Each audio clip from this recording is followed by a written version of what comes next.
Mr. Chair, Thank if you. I may, Go ahead, Senator Jinggoy. let me invite you to who you are. Yes, Your Honor. You were admitted in the PNP when? 1993, Your Honor. Exact date. Kailan ka natanggal? Saan, Your Honor? Ha? Saan po, Your Honor? From the service. Sa PIDEA po.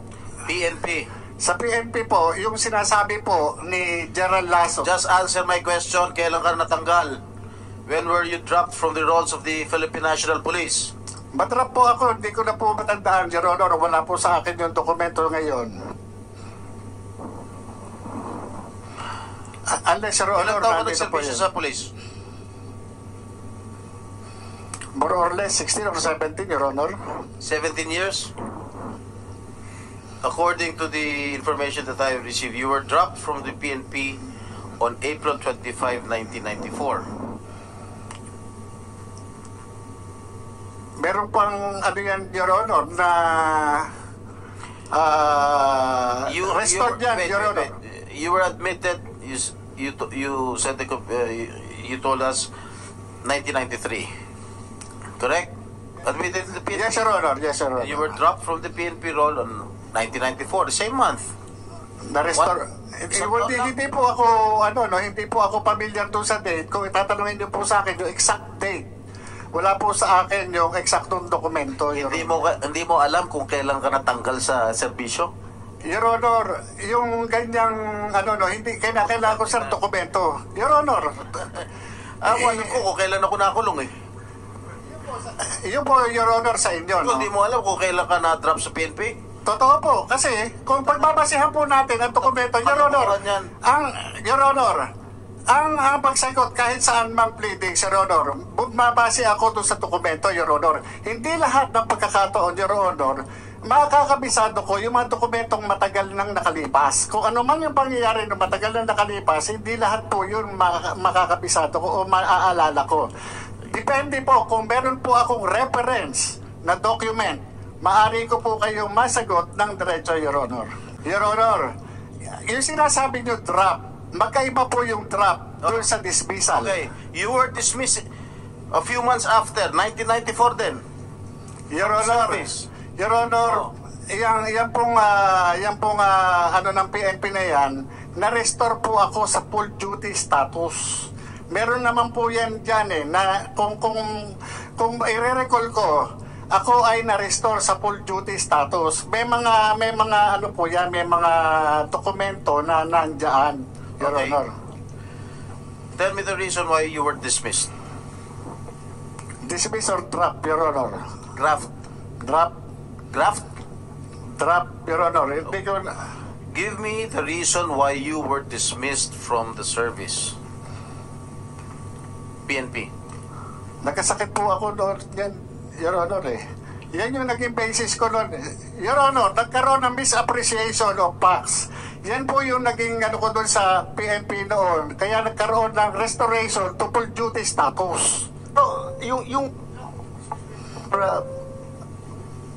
yung dismissal of dropping from roles ay ang kaso mo is awol. Kasi nagkasakit ka? Yes, Your Honor. Yan, na-restore po ako. Na-restore po ako nung panahon na yan. Kaya po ako nakabalik. Your Honor. Okay. You were reinstated 3 years after, December 13, 1997.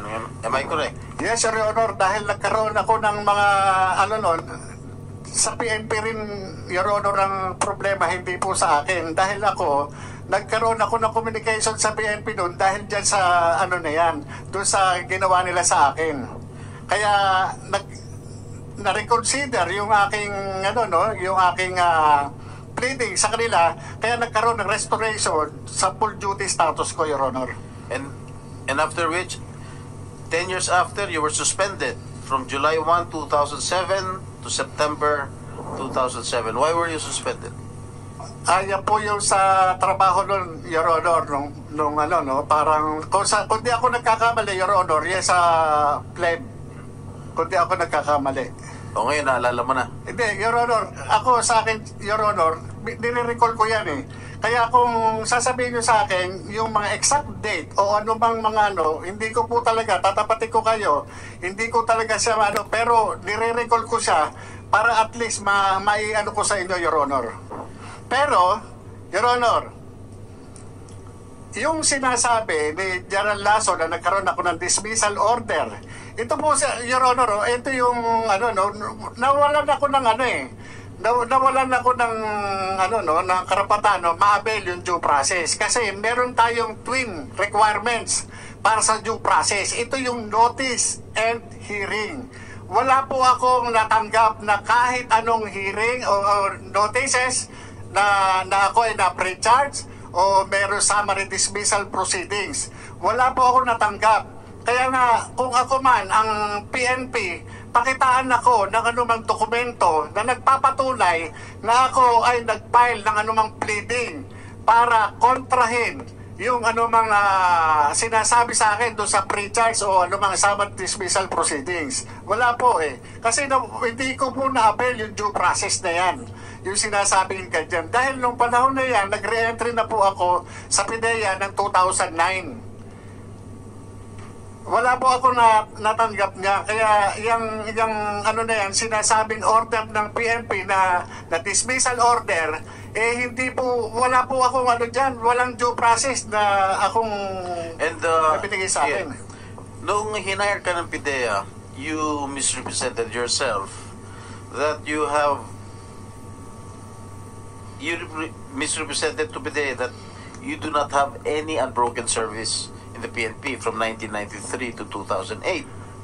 And you did not disclose that you were dropped from the PNP role on April 25, 1994 and August 28, 2008.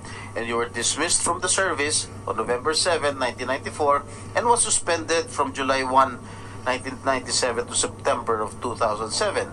Your Honor, doon sa pag-accept sa akin ng recruitment committee ng PIDEA, hindi mapapalusutan si General Juniso Santiago. Kaya nga ang sinasabi ko, inaano ko rin kay General Lasso, ang ibig bang sabihin, mas magaling siya doon sa kanyang upperclassman na si General Juniso Santiago na 4-star General sa Armed Forces of the Philippines? Kasi tinanggap po ako ni General Santiago at yung mga hinihingi po sa akin, nag-comply po ako.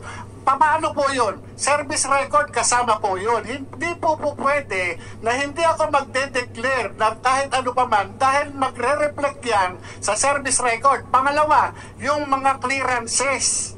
Kasama po yan doon sa recruitment process. Hindi po ako i-appoint ng Philippine Drug Enforcement Agency kung ang aking mga dokumento ay kamas-kamas. Alam naman po natin na si General Santiago hindi po basta-basta mapapalusutan yan. Sandali lang. Kaya nga hindi mo nga sinabi yung katotohanan. Sinabi po, Your Honor. Na-dismiss ka sa Opo, PNP. dahil nga po, meron akong kaya tinawag po nila ako, nag-comply po ako. Siguro may backer ka. No, Your Honor, hindi po sa backer, wala po akong backer. Nag-comply po ako kung ano man yung requirements, Your Honor. Dahil kung ako ang PIDEA at alam kong meron kang mga kaso sa Philippine National Police, na-drop ka, na-dismiss ka, na-suspindi ka, finailan ka ng kaso, hindi kita kukunin.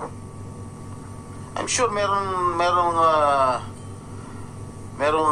kang malakas na backer para pumasok dyan sa PIDEA.